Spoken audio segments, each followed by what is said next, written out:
Assalamualaikum warahmatullahi wabarakatuh, para sobat Massive Online Open Course Universitas Airlangga. Pada kesempatan ini kita bertemu kembali untuk bincang-bincang bersama mengenai permasalahan kesehatan pada anak.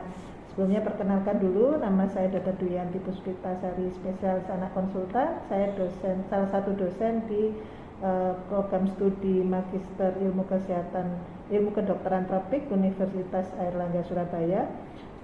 Saat ini, kesempatan ini kita akan berbincang-bincang dengan Dr. Retno AC, spesialis anak konsultan. Beliau adalah salah satu ahli respirologi pada anak atau ahli saluran pernafasan pada anak. Siang ini kita akan berbincang-bincang mengenai permasalahan tuberkulosis pada anak, Dr. Retno. Selamat siang, Dok. Selamat siang, Dr. Yanti.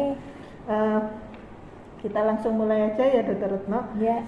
Kan kita tahu bersama tuberkulosis itu masih menjadi suatu masalah di Indonesia ya, Dr. Retno. Kalau pada anak-anak bagaimana, Dr. Retno? Ya. Jadi begini, Dr. Yanti, kita mengetahui bahwa Indonesia saat ini masih masuk kelompok 3 besar kasus TB yang terbanyak di dunia. Jadi kalau itu kasus TB dewasanya meningkat, di mana Indonesia tadi yang kelompoknya 3 besar tadi, otomatis anak-anak juga akan meningkat ya. Dan dikatakan sebenarnya kasus TB pada anak itu kisaran antara 10-20% dari kasus TB dewasa. Demikian, Dr. Yanti. Jadi anak-anak ini bisa kena tuberkulosis juga ya, Dok? Ya? Sangat bisa, Dr. Yanti. Sangat bisa. Segala umur berapapun bisa. Bayi baru lahir yang terlahir dari ibu dengan TBC pun bisa terkena TBC. Yang paling tinggi angka kejadiannya adalah balita, kemudian turun angka kejadiannya meningkat lagi pada saat remaja. Pada saat remaja. Ya. Kalau anak-anak kalau misalnya terkena TBC, kira-kira gejalanya apa ya, Dokter? Apa sama seperti dewasa gitu? Ya. Kalau kebetulan anak ini misalnya sampai dengan sakit, maka gejalanya sangat bervariasi. Karena tergantung kuman TBC-nya ini nempelnya di mana. Apakah di jaringan paru atau di luar paru. Kalau di jaringan paru, gejalanya bisa batuk lama lebih dari 2 minggu, demam lama lebih dari 2 minggu. Anaknya nggak aktif, berat badannya tidak naik atau turun dengan perbaikan nutrisi. Tetapi kalau di luar paru tergantung nempelnya, misalnya TB kelenjar, TB tulang, TB otak, TB perut dengan gejala yang sangat bervariasi. Tetapi ada kalanya kalau anak-anak itu tertular dari dewasa tanpa gejala pun bisa, itu namanya infeksi TB atau TB laten. Laten tersembunyi yang suatu saat kalau dia sampai sakit bisa lebih berat gambarannya. Begitu ya, Dokter. Ya. Jadi anak-anak itu bisa hanya terinfeksi saja, bisa yang sakit ada gejalanya. Betul. Kalau terinfeksi itu mungkin belum ada gejalanya, tapi suatu waktu itu bisa berbahaya, bisa dia muncul gejala gitu ya, Dokter. Ya, bisa muncul gejala, dan kalau muncul gejala pada umumnya lebih berat dibandingkan sumber penularannya. Atau kalaupun dia nggak muncul gejala dalam waktu yang pendek, suatu saat dia lebih berisiko untuk menjadi TB dewasa di kemudian hari. Begitu. Ya. Kemudian yang tadi kalau yang sakit pada anak-anak itu sakitnya bisa TBC-nya bisa di paru-paru, bisa di luar paru-paru. Betul. Kalau dewasa memang kita kenal kan seringkali biasanya di paru-paru ya. Pada anak-anak ini di luar paru-paru ini cukup sering ya, Dokter Retno? Angka kejadiannya cukup banyak, terutama yang paling harus menjadi perhatian adalah yang di otak. Karena usia yang paling rentan itu kalau TBC otak itu terjadi pada usia balita. Yang lain biasanya kalau sudah di atas usia remaja itu kenanya ke TB tulang, TB ginjal, TB perut gitu. Ya, jadi kalau gitu kapan ya, Dokter, kita harus curiga misalnya anak itu ada kemungkinan ke arah TBC gitu untuk sebagai panduan atau petunjuk buat orang tua di luar. Baik. Artinya di sini kalau kapan kita curiga TBC, karena TBC itu penyakit kronik, apapun yang berlangsung kronis, ya, yang berlangsung lama, ya, yang sudah kita cari semua penyebabnya, kita pikirkan salah satunya TBC. Misal, saya membuat contoh nyeri perut lama gitu ya. Ini sudah dicari kemungkinan yang lainnya. Mungkin anak ini apakah ada mungkin TBC perut, misalnya gitu. Ya, kemudian kulit luka terus sudah nggak baik-baik, ya kita harus memikirkan TBC kulit misalnya begitu. Seperti tadi yang di batuk lama nggak ketemu-ketemu, kita pikirkan salah satunya TBC paru. Ya. Jadi biasanya tadi yang sudah dijelaskan Dokter Retno ya, biasanya ada gejala-gejala tadi ya, demam lama yang sumbernya tidak ketahuan, kemudian berat badannya juga sudah dicoba dengan terapi gizi tidak naik-naik ya Dok ya, kemudian batuk bisa ada bisa enggak, terus tergantung gejalanya dia kena di organ mana gitu ya Dokter Retno ya. Kita mungkin harus curiga karena TBC ini cukup sering di Indonesia ya, kita nomor 2, nomor 3 peringkat dunia ya Dok. Iya betul. Gitu. Kalau misalnya kita sudah curiga gitu Dok, biasanya pemeriksaan apa yang dilakukan untuk memastikan? Ya, pemeriksaan TBC itu tergantung dari jenis TBC-nya. Misalnya kalau TBC kelenjar, ya kita paling tidak memastikan dengan mengambil jaringannya atau biopsi jarum halus.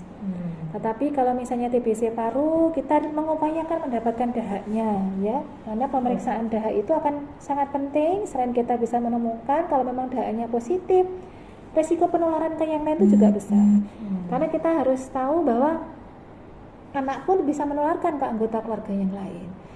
Dan yang lain misalnya tes mantuk ya, untuk membuktikan bahwa memang di dalam tubuhnya ini pernah kemasukan kuman TBC. Gitu. Jadi bukan hanya kalau biasa kita tahu kalau dewasa itu kan foto ronsen sama dahak, kalau anak-anak lebih banyak lagi pemeriksaannya ya. Ada tes mantuk atau yang lain tergantung dari jenis TBC-nya.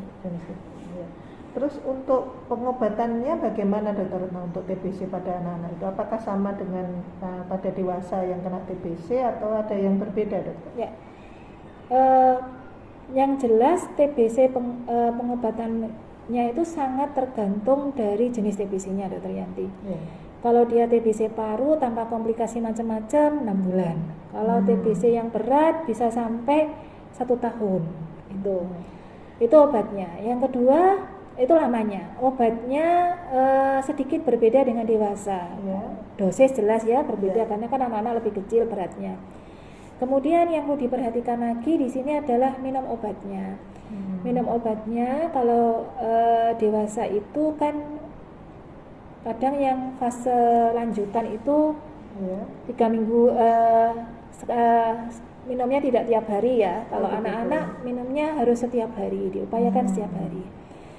Kemudian yang perlu menjadi perhatian juga adalah walaupun yang tidak sakit juga harus mendapatkan obat, namanya terapi pencegahan TBC supaya nggak sampai sakit. Jadi tidak sakit itu tadi yang disebut TB laten tadi. Betul, ya, infeksi ya? Atau TB laten. Gitu. Itu juga harus diobati. Jadi misalnya Dokter Yanti sakit TBC, punya anak tanpa gejala apapun gitu ya itu juga harus diobati supaya nggak sampai sakit. Itu tadi yang dokter menjelaskan terapi pencegahan tuberkulosis ya. Betul.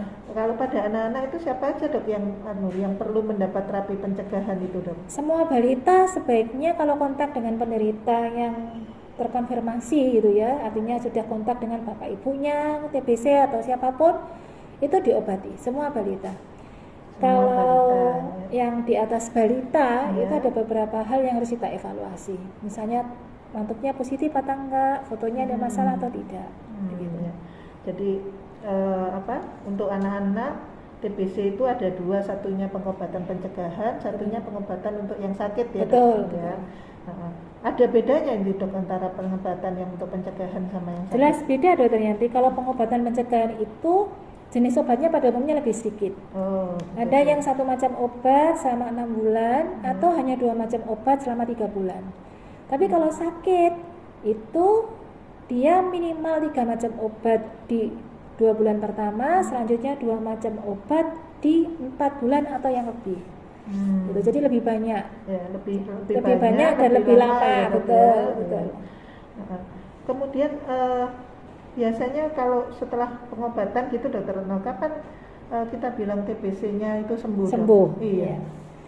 Terutama itu yang perlu kita perhatikan adalah klinis. Ya, klinis itu gini, misalnya pertama kita diagnosis karena berat badannya nggak naik gitu ya. Kok turun-turun, setelah kita obati kita lihat kenaikan berat badannya.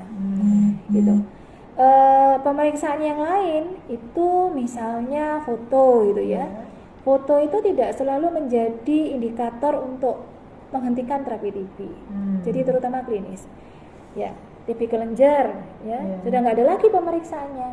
Ya, karena mungkin kelenjarnya sudah mengecil. Jadi klinis. Jadi kondisi si anak itu apakah ada perbaikan atau Betul. tidak Ya, dibandingkan sebelum diterapi gitu ya dok ya? Iya betul. Kemudian ada enggak dok hal-hal yang perlu diperhatikan supaya pengobatan TBC pada anak-anak itu Berjalan efektif. iya bagus itu hasilnya dok? Kan Ya, soalnya betul. kadang-kadang kok ada mendengar-dengar kan di terapi kok masih sakit kayak gitu, Ya. supaya hasilnya optimal bagaimana? Respon terapi pengobatan TBC itu biasanya kita bisa melihat di 2 bulan pertama, Dr. Yanti. Kalau 2 bulan pertama perbaikan klinis, ya itu menunjukkan kuat bahwa memang anak ini TBC. Tapi yang perlu kita perhatikan di dalam pengobatan ini bukan hanya terkait obat. Kita juga harus memperhatikan aspek nutrisi karena itu sangat penting banget, dari nutrisi. Yang kedua, sumber penularnya juga harus diobati. Nanti kalau sumber penularnya misalnya ada nggak diobati, lah nggak selesai-selesai anak ini. Ya, sambil kalau nanti ternyata tidak membaik, kita cari kemungkinan yang lain. Ya, kenapa anak ini kok nutrisinya sudah baik, sudah betul, kok tetap nggak naik? Kita harus nyari, apakah ada masalah yang lain pada anak ini. Misalnya, ternyata anaknya HIV, anaknya diabetes, gitu ya. Kita harus nyari kemungkinannya. Ya. Jadi harus dilihat apakah kalau hasilnya tidak sesuai harapan, apakah mungkin ada penyebab lain. Betul. Gitu ya dok ya yang harus kita evaluasi. Oke. Untuk berikutnya dok, kan kita tadi bilang pada anak-anak kan bisa ketularan, itu biasanya caranya tertular itu gimana dok? Apakah kalau ada orang yang sakit TBC terus ketemu anak-anak itu langsung ketularan atau perlu ada kekhususan? Itu? Iya. Pada umumnya penularan itu akan lebih terjadi kalau dia ada kontak erat. Kontak erat ini sering ketemu paling tidak 2 minggu. Misalnya antara guru dengan murid, antara ibu dengan orang tua dengan anak, kakek dengan cucu gitu ya, yang sering kontak erat. Ya, jadi kalau misalnya anak Dr. Yanti TBC, anak saya ketemu Dr. Yanti 1 jam gitu aja, rasanya kemungkinannya kecil. Kalau kontak erat itu ada maksudnya kira-kira berapa lama gitu dia kontak itu dok? Ya, paling tidak itu dia sering ketemu, batasannya itu memang tidak jelas ya Dr. Yanti. Berapa jam sih kontak erat itu? Paling tidak tuh sering ketemu dalam minimal waktu 2 minggu itu sudah kita harus evaluasi ke arah kemungkinan sana. Jadi cukup lama ya, hanya sekali gitu ketemu ya. itu langsung bisa ketularan ya untuk TBC itu ya. Tidak seperti kayak yang lain-lain misalnya kayak COVID atau. Iya betul Dr. Yanti. Kemudian Dr. Retno, kalau pencegahan selain tadi, berarti kalau ada yang kontak itu kita terapi pencegahan itu tadi ya dok. Kemudian selain terapi ada cara lain nggak dok untuk mencegah supaya si anak itu tidak ketularan TBC kalau misalnya kontak itu yang sekitar rumah ada yang sakit gitu? Ya, imunisasi harus diperhatikan. Ya, imunisasi, salah satu imunisasi yang untuk TBC ini kan BCG ya Dr. Yanti, karena dengan imunisasi BCG itu seandainya anak ini kena TBC, harapannya tidak ke TBC yang berat. Karena kalau sampai anak-anak kena TBC berat, misalnya TBC otak, TBC paru berat, angka kecacatannya itu yang harus diperhatikan. Sudah cacat ya, gitu. Yang lain adalah nutrisi. Ya, karena dengan nutrisi yang baik itu akan kemampuan daya tahan tubuh pasti akan membaik. Ya. Dan yang perlu diperhatikan seandainya ini Dr. Yanti TBC, kemudian anaknya dicek semua aman, ya. Bagus semua, tidak terinfeksi gitu ya, dengan cara tes mantuknya negatif. Nah, ini harus diperhatikan tadi.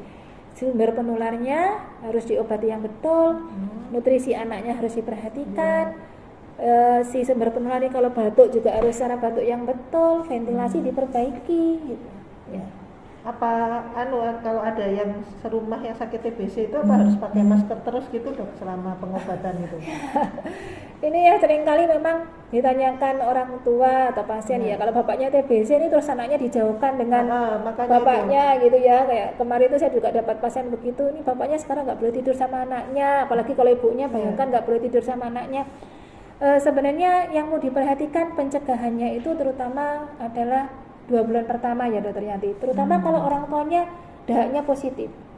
Itu resiko penularannya akan lebih besar karena jumlah kumannya cukup banyak. Paling tidak masker aja udah cukup ya selama kontak dengan 2 minggu pertama pengobatan ya dok. Yang perlu diperhatikan, dahak itu kalau positif dia akan menjadi negatif, jumlah kumannya begitu akan turun setelah diobati itu setelah paling tidak 2-4 minggu. Jadi amannya 1 bulan. 1 gitu bulan ya, dok, ya. Ya. Tapi boleh satu kamar gitu boleh dok atau sebaiknya dipisah dulu? Nah kalau memang ada alternatif kamar lain Lebih baik. lebih baik. Ya. Kemudian sama sirkulasi udara Betul, mungkin ya dok betul. ya. Kan kalau nggak salah kumannya TBC itu kan sama sinar matahari dia mudah Ya, mati ya. sebenarnya Jadi, itu yang perlu diperhatikan, sirkulasi, ventilasi gitu. ya dok. Untuk jangka panjangnya gimana dok biasanya? Kalau anak-anak yang terkena TBC itu apakah bisa sembuh baik atau ada kemungkinan dia kambuh-kambuhan dok? Ya.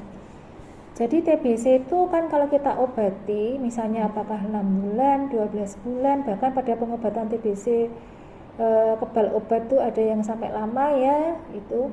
Yang perlu diperhatikan di sini adalah proses penyembuhan itu kemungkinan untuk kembali kambuh itu tetap ada. Tapi yang perlu diperhatikan adalah walaupun angka kejadiannya kecil, kemungkinan itu tetap ada. Ya, karena kita tidak bisa menghilangkan 100% kuman TB yang ada di dalam tubuh kita, karena ada namanya kuman TB yang dorman, yang tidak bermetabolisme, yang tidur. Itu yang nggak bisa kita sentuh dengan obat selama pengobatan jangka panjang. Kalau saat sistem imun kita turun, dia bisa kambuh. Cuma yang perlu diperhatikan untuk kambuh ini memang angka kejadiannya pada anak berbeda dengan dewasa ya. Kekambuhan pada anak-anak itu memang lebih sedikit. Dan yang utama kita juga harus mencari kalau memang nanti gejalanya muncul lagi, jangan lupa kita cari sebabnya apa, sistem imunnya kenapa kok turun. Yang kedua, kita harus memastikan apakah ini bukan TBC kebal obat loh dokter Yanti, karena kasus TBC kebal obat itu pada anak juga banyak. Sudah mulai banyak ya dok ya. Tercatat di Indonesia usia terkecil TBC kebal obat umur 2 bulan. 2 bulan ya dok. Iya. Itu kira-kira kapan dok kita curiga kalau itu TBC-nya yang kebal obat? Iya. Ya. Gejalanya sebenarnya relatif sama seperti TBC pada umumnya, cuma yang menentukan faktor risikonya. Jadi misalnya gini, ada ibunya TBC gitu ya. Ternyata TBC kebal obat. Lah ini anak ini kalau sampai TBC kita harus memikirkan dia TBC kebal obat. Atau mungkin pasien ini sudah kita obati TBC 2 bulan tadi, fase pengobatan yang intensif tadi nggak kelihatan responnya. Kita harus memikirkan TBC kebal obat gitu. Jadi kalau kita harus curiga kalau TBC-nya ini adalah TBC yang kebal obat, kalau dia sudah mendapatkan pengobatan hasilnya tidak sesuai dengan harapan padahal obatnya sudah diminum dengan benar dan rutin gitu ya dok ya. Atau kontak dengan penderita TB kebal obat, atau misalnya kontak dengan orang sakit TB yang tidak teratur berobat. Misalnya dokter Yanti TBC yang tidak rutin minum obat, yang nggak mau minum obat, nggak mau tuntas minum obat. Itu kalau anaknya sampai sakit TBC, yang kita pikirkan hati-hati dokter Yanti, ini kemungkinan ke arah TB kebal obatnya besar, jadi anaknya harus menjadi kekhususan nanti. Hubungannya bagaimana ya dok antara tidak rutin minum obat sama terus terjadinya kebal obat? Iya. Betul. Jadi salah satu yang mau diperhatikan adalah kalau pada TBC itu kalau obat itu tidak diminum secara rutin, dia akan meningkatkan terjadinya resiko untuk menjadi TB kebal obat. Walaupun sebenarnya TB kebal obat itu sendiri juga bisa dipengaruhi faktor yang lain, misalnya istilahnya genetiknya dia memang begitu, tapi yang sering terjadi adalah karena ketidakteraturan dalam minum teratur. obat. Jadi lama-lama bakterinya TBC itu jadi jadi Berubah sifatnya gitu ya. karena minumnya kadang minum kadang enggak, dia pas lama-lama belajar terus jadi yang kebal itu. Betul. Ya Dok ya. Oke. Ya. Jadi seperti itu ya Dr. Retnase ya. Jadi pada anak-anak itu bisa, kalau bisa sedikit saya simpulkan, pada anak-anak itu TBC sangat bisa kejadiannya kira-kira 10-20% dari TBC Betul. dewasa ya Dr. Retno ya. Dan di Indonesia ini kita sangat banyak, TBC kita nomor 2 dan 2-3 terbanyak kasus TBC-nya sedunia. Betul. Ya, kita ranking 2 atau ranking 3. Kemudian pada anak-anak TBC itu bisa TBC yang infeksi, bisa yang sakit. Kalau infeksi tadi kumannya sudah masuk tapi tidak ada gejalanya gitu ya Dok. Kalau yang sakit itu sudah masuk dan ada gejalanya. Nah, kalau pada anak-anak tadi gejalanya sakitnya itu bisa di paru-paru, bisa di luar paru-paru. Beda pada dewasa kan rata-rata di paru-paru, itu bedanya mungkin ya Dok ya. Terus kemudian pengobatannya memang lama kan untuk TBC 6 bulan sampai bisa 1 tahun ya Dokter Retno ya. Harus teratur diminum obatnya. Kalau untuk yang sakit. Untuk yang sakit. Untuk yang tadi yang infeksi juga dapat obat tapi lebih singkat ya Dok ya. Lebih singkat, lebih sedikit. Lebih sedikit 3 sampai 6 bulan terapinya. Tapi dua-duanya diobati. Kemudian tadi minum obatnya harus teratur ya Dr. Retno ya, supaya resiko menjadi yang TB kebal obat juga menurun. Kemudian tadi pencegahan terutama vaksinasi ya Dr. Retno, supaya tidak jadi berat. Vaksinnya namanya vaksin BCG, biasanya diberikan pada bayi-bayi umur 0 sampai 3 bulan. Ya, kemudian setelah vaksinasi nutrisinya harus diperbaiki supaya tidak daya tahan tubuhnya bagus, jadi tidak mudah tertular. Kemudian yang berikutnya adalah kalau ada yang kontak, kalau terutama dia yang pemeriksaan darahnya positif, mungkin harus dijaga supaya tidak dekat-dekat dulu. Mungkin dalam 1 bulan pertama pengobatan ya Dok, yang paling menular menggunakan masker. Oh iya, tadi tambahkan Dokter Yanti, kalau misalnya ini ada penderita TBC dewasa, lacak selalu siapa di sekitarnya yang mungkin tertular. Ini sangat penting. Misalnya menemukan kasus TBC dewasa, tanya di rumahnya ada anak apa enggak. Karena ini tadi tujuannya supaya kita bisa menemukan, mendeteksi secepat mungkin. Kalau nggak sakit kita obati supaya nggak sampai sakit. Kalau sakit segera terdiagnosis. Dan sebaliknya juga ya Dokter Retno ya, kalau ada anak-anak yang terdiagnosis TBC, kita lacak juga yang dewasanya serumah, siapa yang nulari. Yang nulari dari mana sumbernya ya. Kalau enggak nanti nggak tertangkap akarnya ya. Dan bisa sembuh ya Dokter Retno ya kalau TBC ini. Tapi kalau minum obatnya tidak teratur, mungkin ada kemungkinan dia suatu waktu nanti bisa kambuh lagi gitu ya, atau pas daya tahan tubuhnya turun juga memang walaupun kecil ada kemungkinan kambuh lagi begitu. Dan bisa menjadi TB kebal obat. Oh iya, bisa menjadi TB kebal obat. Ya, itu mungkin yang bisa Dokter Retno, mungkin ada tambahan lagi yang mungkin bisa disampaikan untuk para pemirsa sekalian. Iya. Jadi walaupun anak-anak itu kecil gitu ya. Tapi jangan dilupakan kasus TB anak itu juga harus menjadi perhatian kita gitu ya. Jangan yang hanya yang dewasa yang badannya besar yang kelihatan itu. Karena pada anak-anak kalau nanti tidak kita perhatikan, dia resiko untuk sakit beratnya besar, kedepannya juga akan berpotensi menjadi sakit pada saat dewasa. Itu aja dan Rian. Jadi kita harus jangan pernah takut mendiagnosis TB anak, itu aja. Harus lebih aktif juga untuk mencari kasusnya ya Dokter Retno, karena kenyataannya sekarang menurut teori kasus TBC anak itu 10-20% dari dewasa, tapi yang terdiagnosis sangat kurang dari itu. Iya betul Dokter Yanti, data kita sangat kurang. Ya, jadi masih banyak kasus yang kemungkinan tidak terdiagnosis gitu. Ya. Oke.